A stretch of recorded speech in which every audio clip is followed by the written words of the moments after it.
रांची के नामकुम थाना हाजत में हत्या के आरोपी द्वारा आत्महत्या किए जाने के मामले में पुलिस विभाग ने कड़ी कार्रवाई की है। रांची के सीनियर एसपी ने इस घटना को गंभीरता से लेते हुए 5 पुलिसकर्मियों को तत्काल प्रभाव से निलंबित कर दिया है। निलंबित पुलिसकर्मियों में एएसआई प्रभुवन कुमार, हवलदार सुधीर शर्मा, हवलदार गयानंद, आरक्षी मुकेश ठाकुर और राहुल प्रताप सिंह शामिल हैं। इसके अलावा थाने के चौकीदार और ड्राइवर पर भी अनुशासनात्मक कार्रवाई की सिफारिश की गई है। वहीं नामकुम थाना प्रभारी मनोज कुमार के निलंबन की प्रक्रिया भी शुरू कर दी गई है। आरोपी जगह मुंडा को 12 वर्षीय बच्चे के अपहरण और हत्या के आरोप में गिरफ्तार किया गया था। बुधवार रात उसने हाजत में ही आत्महत्या कर ली, जिसके बाद पूरे मामले में जांच शुरू कर दी गई है। गढ़वा जिले के बड़गढ़ थाना क्षेत्र में जमीन विवाद को लेकर हुई हत्या के मामले में पुलिस ने 4 आरोपियों को गिरफ्तार किया है। ये घटना हेसातू गांव के दुबियाठी टोला में हुई थी, जहां एक व्यक्ति की बेरहमी से पिटाई कर हत्या कर दी गई थी। घटना के दौरान मृतक के परिवार के कुछ सदस्य भी घायल हुए थे। मामले की गंभीरता को देखते हुए पुलिस अधीक्षक के निर्देश पर विशेष टीम का गठन किया गया। जांच के दौरान पुलिस ने रामकिशन यादव उर्फ दुबे यादव, राजू यादव, छोटू यादव और संतोष यादव को गिरफ्तार कर लिया। आरोपियों की निशानदेही पर घटना में इस्तेमाल कुल्हाड़ी और खून लगे डंडे भी बरामद किए गए हैं। पुलिस अन्य आरोपियों की तलाश में लगातार छापेमारी कर रही है। बोकारो जिले के गोमिया प्रखंड के मुरपा गांव में एक प्रेमी प्रेमिका के शव पेड़ से लटके मिलने से इलाके में सनसनी फैल गई। मृतकों की पहचान सावित्री कुमारी और फूलचंद मांझी के रूप में हुई है, जो लंबे समय से एक दूसरे से प्रेम करते थे। दोनों अपने परिवारों से शादी की जिद कर रहे थे, लेकिन परिजनों ने 1 साल बाद विवाह कराने की बात कही थी। बताया जा रहा है कि होली से 1 दिन पहले दोनों घर से सरहुल मेला देखने निकले थे और उसके बाद वापस नहीं लौटे। 2 दिन की तलाश के बाद गांव के पास एक पेड़ से दोनों के शव लटके मिले। सूचना मिलने पर पुलिस मौके पर पहुंची और शवों को पोस्टमार्टम के लिए भेज दिया। पुलिस मामले के सभी पहलुओं की जांच कर रही है। लातेहार जिले के मनिका थाना क्षेत्र में युवक रंजन सिंह उर्फ कारू सिंह की हत्या का पुलिस ने 24 घंटे के अंदर खुलासा कर दिया है। पुलिस के अनुसार ये हत्या अवैध संबंध के कारण हुई थी। जांच के दौरान पता चला कि मृतक का गांव की एक महिला से संबंध था, जिससे उसका पति और कुछ ग्रामीण नाराज थे। इसी विवाद के चलते आरोपियों ने युवक की पिटाई कर पत्थर से मारकर हत्या कर दी। बाद में शव को सड़क किनारे नर्सरी के पास फेंक दिया गया था। पुलिस ने त्वरित कार्रवाई करते हुए महिला समेत 4 आरोपियों को गिरफ्तार कर लिया है। सभी आरोपियों को न्यायिक हिरासत में भेज दिया गया है और मामले की आगे जांच जारी है। पलामू जिले के चैनपुर थाना क्षेत्र में दामाद की हत्या के मामले का पुलिस ने खुलासा कर दिया है। मृतक युगेश सिंह का शव कोयल नदी के किनारे झाड़ियों से बरामद हुआ था। पुलिस जांच में सामने आया कि शराब के लिए पैसे मांगने को लेकर विवाद हुआ था, जिसके बाद हत्या की घटना को अंजाम दिया गया। आरोपियों ने पहले युगेश के सिर पर वार किया और फिर उसका गला दबा दिया। मामले में पुलिस ने शिवपूजन सिंह और जयप्रकाश सिंह को गिरफ्तार किया है। दोनों आरोपी चेडाबार गांव के रहने वाले बताए जा रहे हैं। पुलिस ने दोनों को न्यायिक हिरासत में भेज दिया है और मामले की आगे जांच जारी है। डिजिटल युग में बच्चों में मोबाइल की बढ़ती लत समाज के लिए चिंता का विषय बनती जा रही है। ऑनलाइन क्लास, गेम्स और सोशल मीडिया के कारण बच्चे घंटों मोबाइल स्क्रीन पर समय बिता रहे हैं। विशेषज्ञों का कहना है कि अत्यधिक स्क्रीन टाइम से बच्चों के व्यवहार, पढ़ाई और स्वास्थ्य पर नकारात्मक प्रभाव पड़ रहा है। SNMMCH की मनोचिकित्सक डॉक्टर शिल्पी के अनुसार बच्चे वही सीखते हैं जो वे अपने आसपास देखते हैं। यदि माता-पिता लगातार मोबाइल का उपयोग करते हैं तो बच्चे भी उसी आदत को अपनाते हैं। अधिक मोबाइल इस्तेमाल से बच्चों में चिड़चिड़ापन, एकाग्रता की कमी और नींद से जुड़ी समस्याएं बढ़ रही हैं। विशेषज्ञों ने माता-पिता से बच्चों के स्क्रीन टाइम को धीरे-धीरे कम करने और उन्हें खेलकूद व पढ़ाई की ओर प्रेरित करने की सलाह दी है। पलामू जिले के हुसैनाबाद थाना क्षेत्र में जमीन विवाद को लेकर 70 वर्षीय बुजुर्ग विश्वनाथ रजवार की हत्या कर दी गई। बताया जा रहा है कि होली के दिन शराब के नशे में 2 पक्षों के बीच विवाद हुआ था, जो बाद में हिंसक झड़प में बदल गया। इसी दौरान आरोपी ने टांगी से वार कर बुजुर्ग की हत्या कर दी।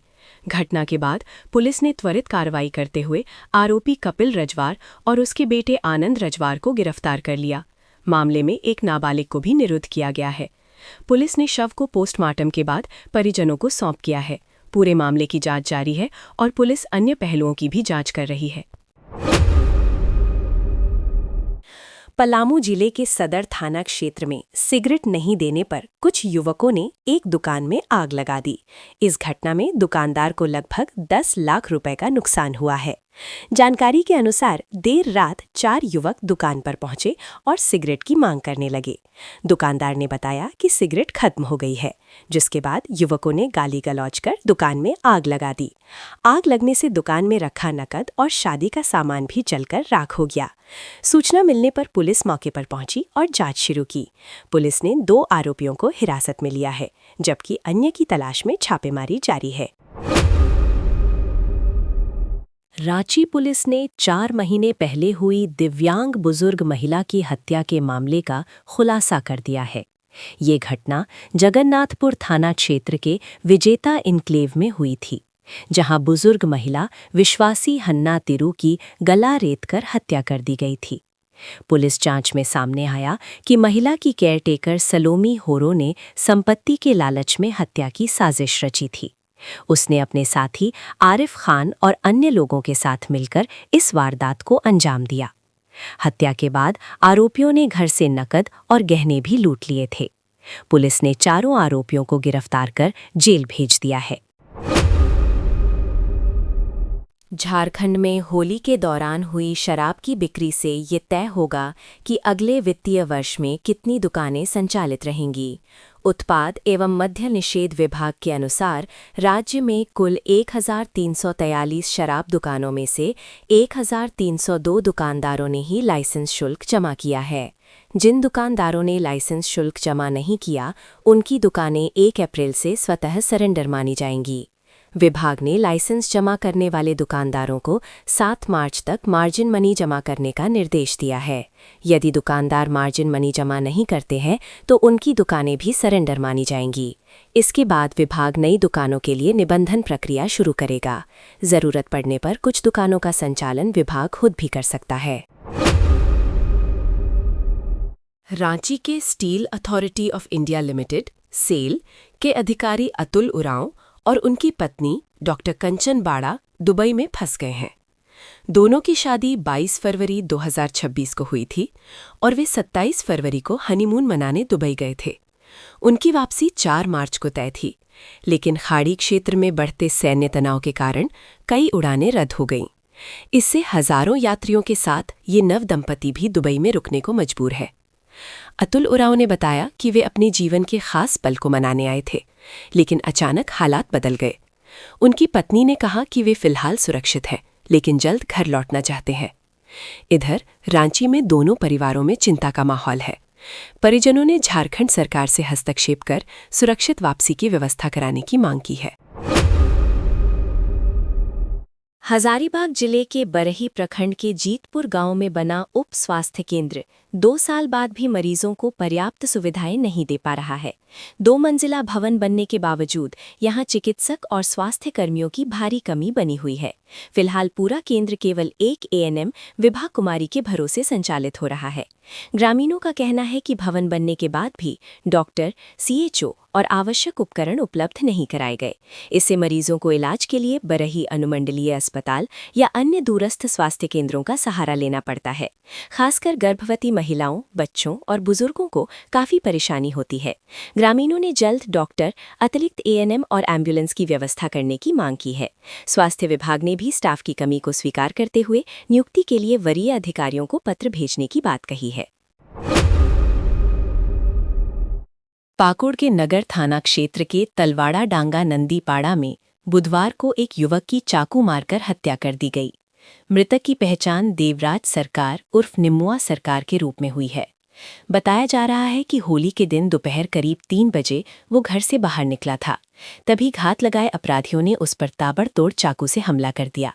हमलावरों ने उस पर कई बार वार किया, जिससे वो गंभीर रूप से घायल हो गया। परिजन उसे इलाज के लिए सदर अस्पताल ले जा रहे थे, लेकिन रास्ते में ही उसकी मौत हो गई। घटना के समय मृतक के पिता भी मौके पर मौजूद थे और उनके सामने ही हमला हुआ। पुलिस ने मौके पर पहुंचकर जांच शुरू कर दी है और शव को पोस्टमार्टम के लिए भेज दिया गया है।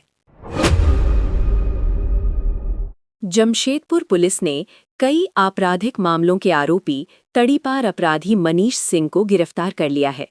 पुलिस ने उसे सरायकेला खरसावां जिले के चांडल स्थित एक रिसोर्ट से दबोचा। बताया जा रहा है कि वो जुगसलाई क्षेत्र के कारोबारियों से रंगदारी वसूली में शामिल था।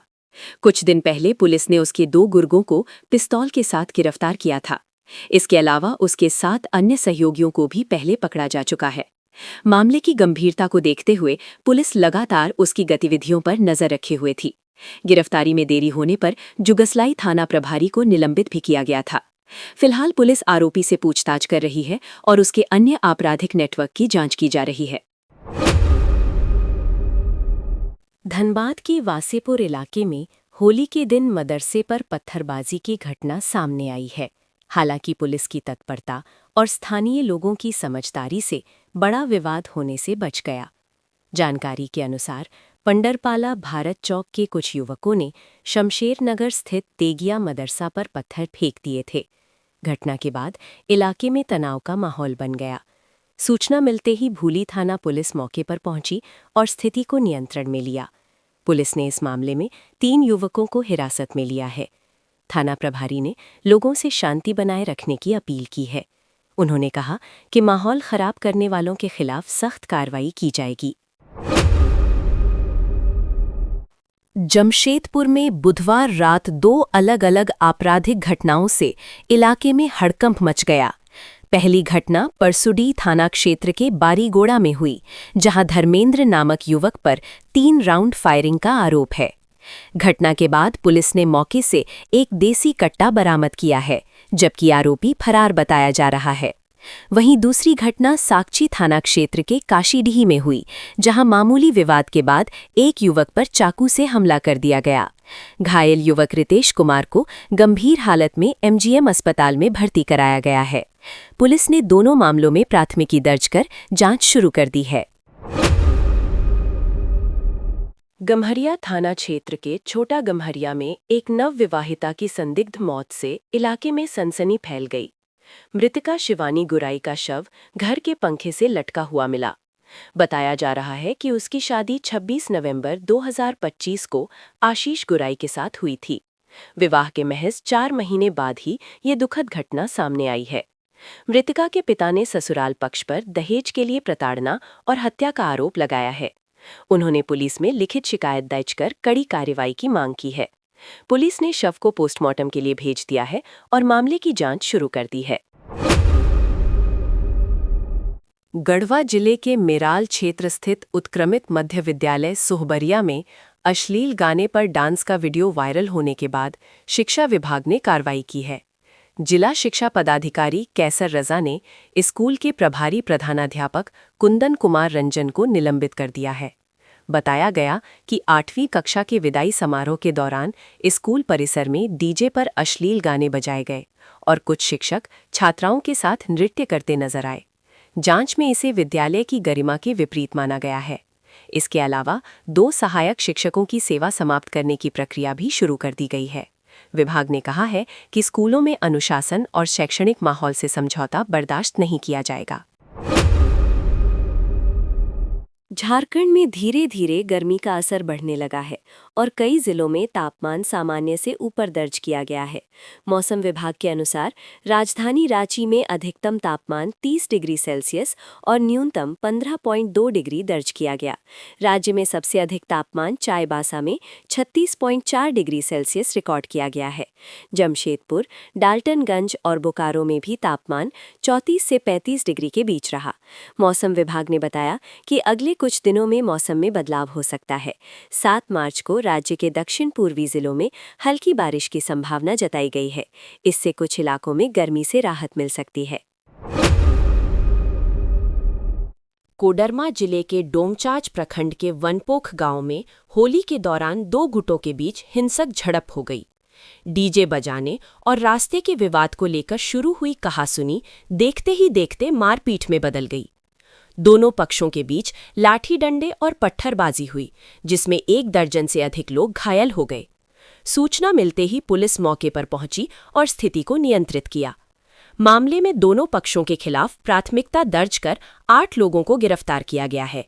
पुलिस ने घटनास्थल से डीजे भी जब्त कर लिया है। गांव में शांति बनाए रखने के लिए पुलिस की निगरानी बढ़ा दी गई है। गढ़वा जिले के मेराल प्रखंड स्थित सोहबरिया गांव के एक सरकारी स्कूल में कक्षा 8 के फेयरवेल कार्यक्रम के दौरान हुई शर्मनाक घटना सामने आई है।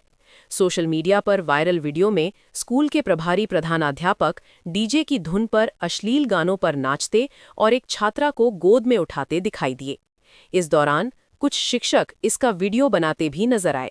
वीडियो वायरल होते ही स्थानीय लोगों और अभिभावकों में भारी आक्रोश फैल गया। मामले की गंभीरता को देखते हुए जिला शिक्षा विभाग ने तत्काल जांच कराई। जांच में आरोप सही पाए जाने पर जिला शिक्षा पदाधिकारी कैसर रजा ने प्रभारी प्रधानाध्यापक कुंदन कुमार रंजन को निलंबित कर दिया। वहीं 2 सहायक शिक्षक पुरुषोत्तम पंडित और सुबेश्वर राम के खिलाफ सेवा समाप्ति की प्रक्रिया शुरू कर दी गई है। विभाग ने कहा है कि स्कूलों में ऐसी अनुशासनहीनता किसी भी हाल में बर्दाश्त नहीं की जाएगी। पूर्वी सिंहभूम जिले के पोटका प्रखंड में होली के दिन 2 अलग-अलग स्थानों पर हुई हत्या की घटनाओं से इलाके में दहशत फैल गई। पहली घटना ग्वालकाटा पंचायत के हाड़पा घुट्टू गांव की है, जहां पगडंडी पर 75 वर्षीय सुभाषिनी नायक का शव मिला। उनकी गला रेतकर हत्या कर दी गई थी। सूचना मिलते ही पुलिस मौके पर पहुंची और शव को पोस्टमार्टम के लिए भेज दिया। वहीं दूसरी घटना कोवाली थाना क्षेत्र के बानाकाटा जंगल की है, जहां एक अज्ञात युवती का जला हुआ शव बरामद हुआ। आशंका जताई जा रही है कि युवती की हत्या कर पहचान छिपाने के लिए शव को आग के हवाले कर दिया गया। पुलिस फोरेंसिक टीम के साथ जांच कर रही है। दोनों घटनाओं के बाद इलाके में भय का माहौल है और पुलिस हर पहलू से जांच में जुटी है। लातेहार जिले के सदर थाना क्षेत्र के केमा गांव में पुलिस और ग्रामीणों के बीच विवाद होने से स्थिति तनावपूर्ण हो गई। बताया जा रहा है कि पुलिस पेट्रोलिंग के दौरान 2 युवकों को पूछताछ के लिए साथ ले गई थी। इसकी सूचना मिलने पर ग्रामीण आक्रोशित हो गए और पुलिस कर्मियों को घेर लिया। कुछ पुलिसकर्मी मौके से निकल गए, लेकिन थाना प्रभारी समेत कई पुलिसकर्मी गांव में ही घिर गए थे। बाद में वरीय अधिकारियों के नेतृत्व में अतिरिक्त पुलिस बल गांव पहुंचा और बातचीत के बाद सभी पुलिसकर्मियों को सुरक्षित बाहर निकाला गया। इसी दौरान कुछ ग्रामीणों द्वारा पत्थरबाजी किए जाने का भी आरोप लगा है। हालांकि प्रशासन ने हवाई फायरिंग की बात से इनकार किया है। अधिकारियों के अनुसार फिलहाल स्थिति नियंत्रण में है। बिहार के मुख्यमंत्री नीतीश कुमार द्वारा राज्यसभा चुनाव के लिए नामांकन दाखिल करने के बाद झारखंड भाजपा के नेताओं ने उन्हें बधाई दी है। भाजपा प्रदेश अध्यक्ष आदित्य साहू ने कहा कि नीतीश कुमार एक अनुभवी और परिपक्व राजनीतिज्ञ हैं। उन्होंने कहा कि लंबे समय से उनकी इच्छा थी कि वे विधानसभा, विधान परिषद और लोकसभा के बाद राज्यसभा के सदस्य भी बने। वहीं नेता प्रतिपक्ष बाबूलाल मरांडी ने भी उन्हें बधाई देते हुए कहा कि उन्होंने युवा पीढ़ी के लिए जगह बनाकर एक अच्छा उदाहरण प्रस्तुत किया है। उन्होंने कहा कि राजनीति में ऐसे फैसले नई पीढ़ी के लिए प्रेरणा बनते हैं। इस नामांकन के बाद बिहार की राजनीति में नए बदलावों को लेकर चर्चा तेज हो गई है। बिहार के मुख्यमंत्री नीतीश कुमार के राज्यसभा के लिए नामांकन के फैसले पर झारखंड में जदयू विधायक सरयू राय ने सवाल उठाए हैं। उन्होंने कहा कि अगर नीतीश कुमार इस बदलाव के लिए तैयार भी थे तो सत्ता परिवर्तन का तरीका ज्यादा सम्मानजनक होना चाहिए था। सरयू राय ने कहा कि वर्ष 2005 से बिहार की राजनीति में नीतीश कुमार की महत्वपूर्ण भूमिका रही है और उनके नेतृत्व में कई बड़े फैसले हुए। ऐसे में उन्हें मुख्यमंत्री पद से हटाकर राज्यसभा भेजने की प्रक्रिया कई लोगों को असहज कर रही है। उन्होंने कहा कि दिल्ली से पटना तक 2 दिनों में हुई राजनीतिक गतिविधियों से ये एक योजनाबद्ध प्रक्रिया प्रतीत होती है। हालांकि उन्होंने स्पष्ट किया कि भाजपा और जदयू के मिलकर सरकार बनाने पर उन्हें कोई आपत्ति नहीं है।